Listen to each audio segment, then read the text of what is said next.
Mumeona wazi nimeagizwa na hawa wazee na wakina mama wa Kisii nifanye kazi na nyinyi. Mimi nitakaa tu hapo tufanye kazi pamoja, tuendelee mbele.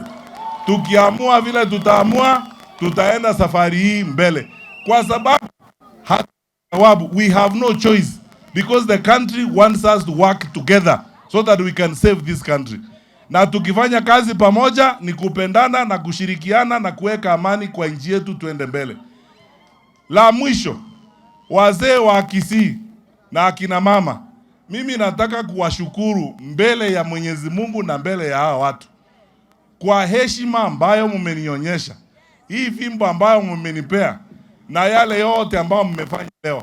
Ninataka kuwahakikishia mbele ya Mwenyezi Mungu, I will not let you down. Mimi sitafanya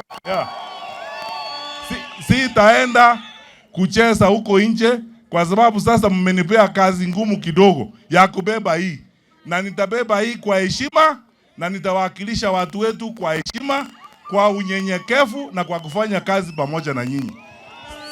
Sitafanya mchezo na maneno kama haya, na wakati wote nitakaa chini na hao wazee. Nimewahakikishia mzee Matundura, wazee wetu wa Council of Elders, wakati wote nitashauriana na nyinyi.